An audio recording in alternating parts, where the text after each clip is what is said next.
Hello, good morning, good evening, good afternoon, Earthlings. Hope you're doing well today. This video today is all about Gibraltar. Because here in Spain, we're going to have a general election. Quite right too. That's how democracy works. And may the best man or woman win, or men and women.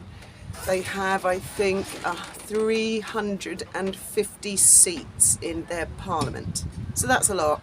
And it's a big country. And we love Spain. We really do. Our hearts have always been in Spain, really. But equally, we love Gibraltar. And as I've mentioned once or twice, it's a bit of a sticky wicket. And things are heating up on the border and becoming more difficult. So please indulge me. I'm not talking about the royal family on this one. This is all about the elections. This is not a political channel. I'm not taking a political stance one way or the other. But I did find a Daily Mail article which on the whole kind of lays the facts bare. Although all mainstream media always refer to certain things in a certain way. So I'd like to read bits out to you and explain in a bit more detail the realities of what is probably going to happen on the 23rd of July, which is not very far away. There's a very good chance that border's going to close, and excuse my French, it's going to fuck us all up right royally. So I won't bore you with the entire article. The article is headed that Spain could crush the economy of Gibraltar by closing the border. I suppose the implication is not only the land border. Gibraltar has three borders. The land frontier, which we walk across or drive across. It also has the airport, that's considered another frontier. And it also has ocean liners that come here and other shipping, that is the sea frontier. So the ROC has three ways of entry. And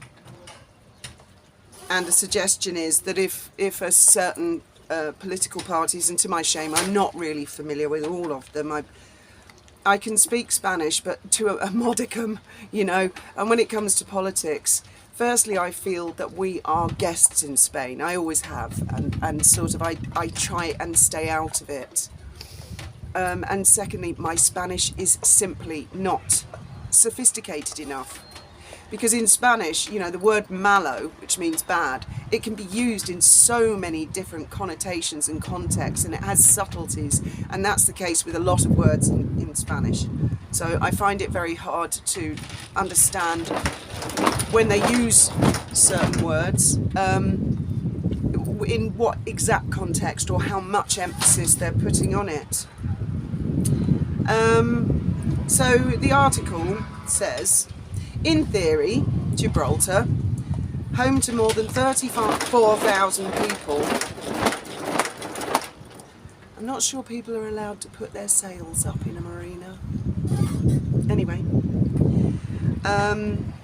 is home to more than 34,000 people, is currently outside the European Union's customs union and not under the free movement rules. Well, to start with, Gibraltar has never been a member of the European Union's customs union or the single market. Gibraltar is slightly unusual. It is British. It had the benefits of the European Union under the flag of the Union flag, Great Britain, but it was never part of the customs union or single market because it doesn't have any agriculture, and that's really what those instruments were for. As for the free movement, yes, they had the free movement, but no, they were never members of Schengen, as the same as Britain. These are just facts. This is nothing political.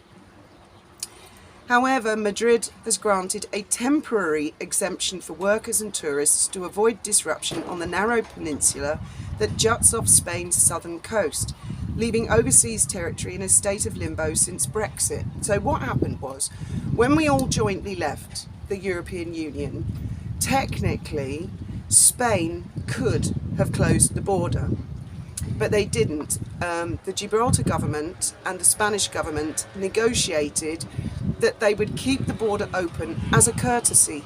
So it's not a legal right, as I understand it at the moment, and it could at any point over the last few years have been closed, but that Spain had agreed to keep it open while they're in negotiations to find a permanent solution.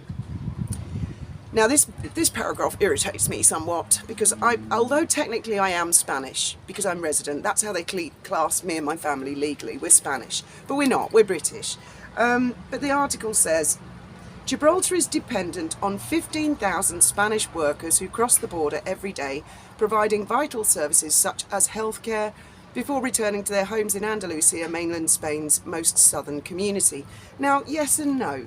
A lot of the cross-frontier workers, like us, are Spanish. They're natural Spanish. First generation, second, third. But an awful lot of us are not. And it irritates me that mainstream media always put it that way. Like, I don't know, like they're being a bit derogatory even to the Spanish workers that cross, like, you know, there's 15,000 Spanish peasants going. So it's not like that. A lot of the people who live in La Linea are professionals, the Spanish and other nationalities. There are many, many nationalities. And the reason that a lot of us live this side of the border is it is not only more spacious and beautiful, not that Gib's not beautiful, Gib is beautiful, but it's small. It's in demand, lots of people want to live there, and so it's extremely expensive.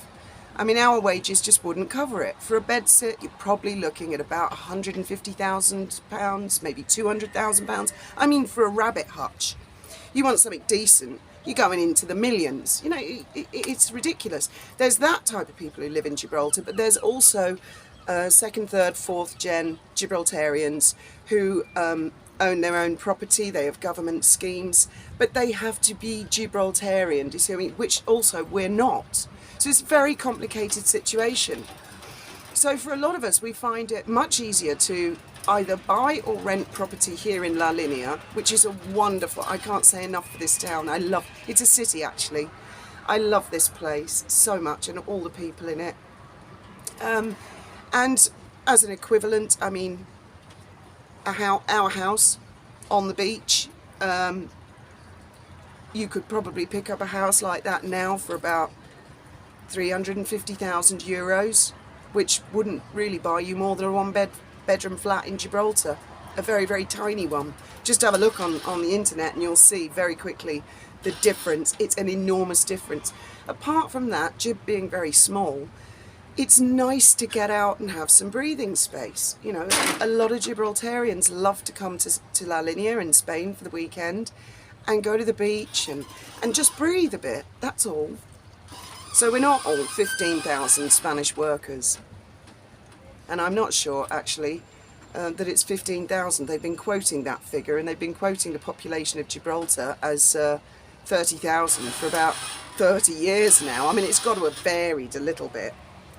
I would imagine it's much bigger. It goes on, the daily border crossers double the territory's workforce every day, and in exchange they earn higher wages. Yeah, I think that's true. I think also traditionally and historically it's just been easier to find work in Gib. You know, jobs exist in Gibraltar, although now La Linea has a thriving economy. In comparison to 10 years ago, it's come on leaps and bounds, and there are now jobs this side of the border as well. But it's kind of easier to get a job in Gibraltar.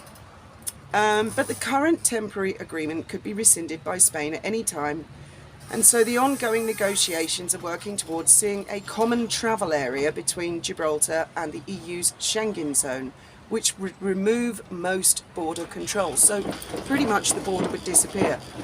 They're not suggesting, that's really starting to irritate me actually, they're not suggesting that Gibraltar become part of the Schengen, right? Don't mistake that. What they're trying to do is create a new legal treaty of a common travel area, right? That's a different thing. And actually, if you were going to look for lawyers that are experts on treaty and international law, oddly enough, the best place to go is the Rock of Gibraltar, because that's kind of one. The people who run Gibraltar are all lawyers, pretty much, and that's one of their specialities is international law, oddly enough. So they're the best people to know. That would continue.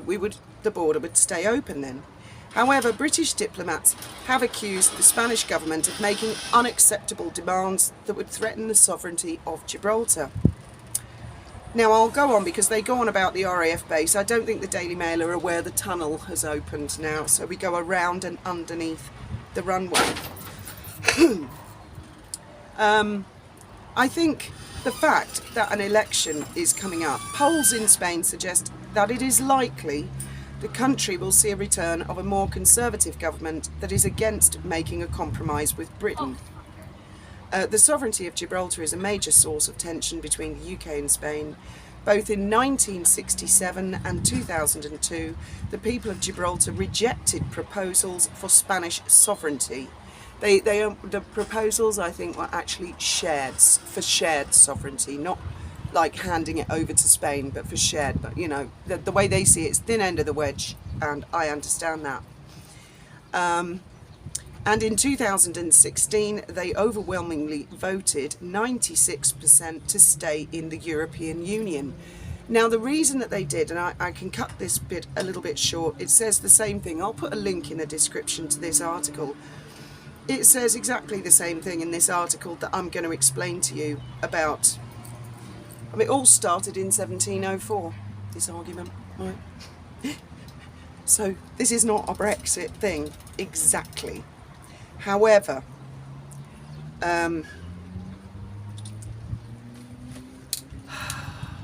General Franco closed the border, I think, in 1967 or 69, something like that. He just shut the border. And there were people who'd gone visiting either side. They had no idea, went to go back, oh, it's shut. And that was it. They were stuck on the wrong side for 13 years. Didn't matter, they had nowhere to live. They were just visiting friends. They had to get on with it. That's harsh, isn't it? Anyway, then somebody invented, not the European Union, but the European, like, members club. I think Luxembourg were the founding members, Britain joined in, a few other countries, and other European countries wanted to join in with the prosperity, Spain being one of them. And Spain had been begging and begging and begging to be let in on the club, and the club said, well, you got to do a few things before you're allowed to join, and one of them is open that border. And in the end, they had no choice. They agreed and they opened the border. So when all of us down here heard that Britain wanted to leave the European Union, we all freaked out. We were so scared because the only reason that border had stayed open ever since was because Spain joined the European Union, and we knew that as soon as Britain left, the likelihood was it would be closed, and that would be it, the end. The end. It'd be finished. Property prices this side, all the prosperity, it would just dry up. It wouldn't hurt Gibraltar. Wouldn't hurt them a bit. Trust me, it wouldn't. They survived 13 years with that border shut. I think they would survive again. Obviously, it's not something they want. It's not something any of us want.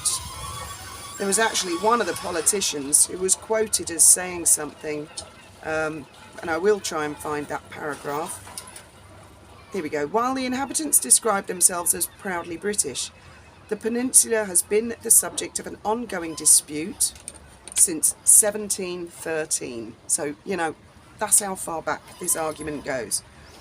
With Spain refusing to recognise its sovereignty, the people there, Spain thinks, should not get a say. On a number of occasions, Madrid has taken hostile action against Gibraltar. The Franco regime slammed the borders shut in 1969 and only opened them again in 1985, 16 years later, when Spain joined the European Union. In 2013, oh God, I remember the year of 2013, I remember walking out. We had to queue for about 4 hours with the little kids. They'd finished school, burning in the sun. They did it in the August. In the end, what we did is we used to take them to the Eroski cafe so they could do their homework and have something to eat, and we'd just wait until 9 o'clock, and then all the nonsense would stop. In 2013, the then ruling PP government, now the PP they've not got power at the moment, but there's every likelihood are going to get power on the 23rd of July. The PP government was accused of causing deliberate congestion at the borders over the construction of an artificial reef in waters that Spain claims are its own. Basically, they sank a boat in Gib. I think it was off the end of the runway so the little fishies could make a home. That's what that kick-off was all about. If a deal is not struck between Spain and Britain before, they've actually said June 23rd, I think they mean July, Vox could demand Madrid once again shut the border off Gibraltar, removing half its workforce. Now, the Vox is a party that would most likely help power share with the PP, and the Vox, as I understand it, really want the rock back. I don't understand why they want the rock back. You know, I really don't understand that argument. It's all right, it looks like a big rock from here, but it's a tiny weeny place. Spain is an enormous country. Why do they particularly want a tiny rock? Why do they care? I suppose the argument is there's money there, but it's under British law at the moment, or Gibraltarian jurisdiction. If it became Spanish, it would be under Spanish law. So therefore, wouldn't it be just like the rest of Spain? No more, no less prosperous? Would be the same? So, you know, why? Why do they care? Do kids in Spain really care about the Rock of Gibraltar? Do they? I honestly don't know. Never gotten into a discussion with anybody about it. This could cripple a number of key industries and keep the community running.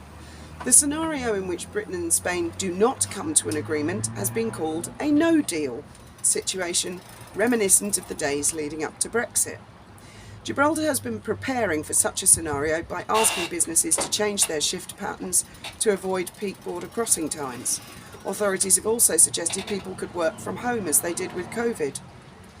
Fabian Picardo, that's the Chief Minister in Gibraltar, told the Financial Times the territory's government is ready to switch to a new economic model that could include bringing workers from outside of the EU. I don't know, I really don't know where he's suggesting, maybe Morocco, but then they'd have to cross the Strait of Gibraltar every day to commute. I don't know what he's suggesting. Now, this is the paragraph that really, really frightens me. In a strong message to Vox, oh no, it's not actually this paragraph, Fabian basically said they cannot have any threat to sovereignty, and he has told the UK that if there is any threat to sovereignty, there's every likelihood they'll have to have a referendum in Gibraltar. Well, quite right too, you know, the people will have to be consulted, but as we all know, referendums can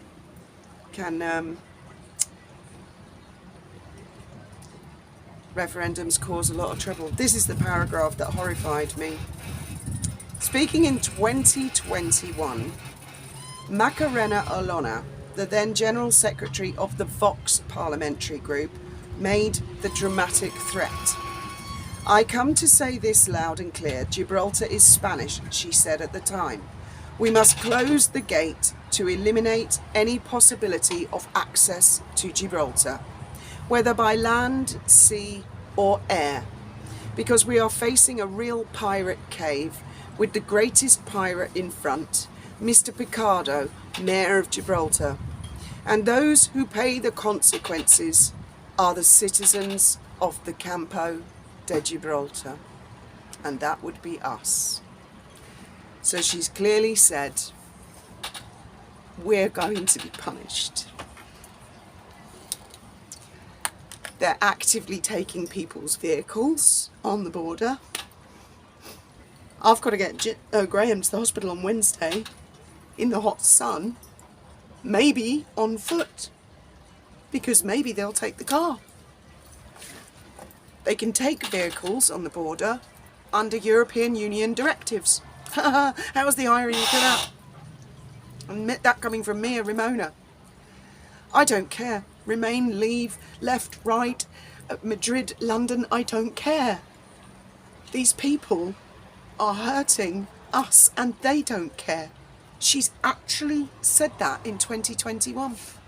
It is us that will pay the price, not Gibraltarians. Although they will suffer a little, but not that bad. They don't care. So I don't know what to do on Tuesday. I can't get a taxi. because taxis can't cross the frontier. I'm going to have to walk him in the sun, of which he's not allowed, in a hat, presumably, in a long sleeve coat, and then get across the border and get a taxi the other side. And the same home. And there's a lot of people this side of the border who pay for their health insurance in Gib. That's part of the deal of our residencia. We have to prove that we have a thing called a S1, that we're covered, because we work in Gib. So we're not a burden on the Spanish health service. Although the Spanish health service do work. Oddly enough, the health service and other services, both sides of the border, work together, and it drives them just as crazy as the rest of us, that the politicians, I mean, it is actually, if you look at the scale of the Rock of Gibraltar, if you look from outer space, it's fucking tiny. Why do they care? It's got to just be a matter of pride, hasn't it? It's got to be a matter of pride. And the majority of Spanish people are not like this. I don't believe they support this at all. I really don't. It's a minority, which unfortunately I think is going to prop up a majority, and the Spanish people will be voting for a right-wing government for very different reasons. They're not voting for that because of the Rock of Gibraltar, but they tend to get hung parliaments here a lot, and so the Vox will be propping them up if the PP win. So I've nothing against the PP or the Vox or any of them. That's democracy. Let them do their thing. It's just unfortunate that it is going to hurt an awful lot of people down here. It's going to destroy lives. They take vehicles, they can actually arrest people on the frontier. It's not a friendly frontier. It's every time we cross it, it's dangerous. And people say, oh, well, why live here? Well, we lived the other side of the border at one point till we were all nearly killed in Marina Bay. And then that lying little twat that I was suing, well, it's they threw us out before I started. They threw us out because they thought, oh no, they might sue us. They threw us out, and then I sued them and won. And I don't regret the day that we moved to Spain. I love Spain. I really love this country. I love the people. I love the weather. I love everything, the nature, everything about it. I love it. The only thing I don't love is that damn border. And we don't actually cross the border that much these days. It's just unfortunate that the hospital and the healthcare is the other side of the border. And obviously for the workers, they have to commute. And they never know from one day to the next. Some days it's fluid and it runs fine. And other days, no. And the political system here in Spain is very complicated. It's broken down into regions, as is every country. And I think Andalusia is under the control of the Vox at the moment. I'm not sure about that. Don't quote me on that one. I don't really they say they're far right wing. I don't know if they actually are, because like I say, my Spanish is just not sophisticated enough. I've just been too busy. I've got more time on my hands now. I guess I can brush up on it. I do watch the news to try and understand, but as I say, a very simple words in Spanish can be used in really, really different scenarios and situations. So a lot is down to voice connotation, and that's the bit I struggle with, is understanding the voice connotation in the accent of Spanish. That's quite tricky. So there you go, from the politician's mouth herself. Because of the pirate Fabian Picardo, they call Fabian a pirate. He was elected. It's a democracy in Gibraltar. He was elected. He's been the chief minister for a long time. He's been doing his best. He's a pirate, apparently. I really don't see how she can say that. He was elected. It's not like he just rocked up on Jack Sparrow's ship and took over the rock like a Barbary pirate, is it? How can she call him that? I don't understand it. And then to go on and say, quite blatantly, well, it's the peasants in the Campo. That's what this place is called, Campo de Gibraltar. La Linea is just one town. There are other towns, Lo Barrio. In fact, it goes quite far, Campo. They don't care. So 23rd of July. I'll film it. If there's big kick-offs and arrests and they close it and they lock the gates, I'll be there with CNN and World News. World News will be there. You'll see. God willing, it stays open. Anyway, I didn't want to bring you down, guys, or anything negative. It's just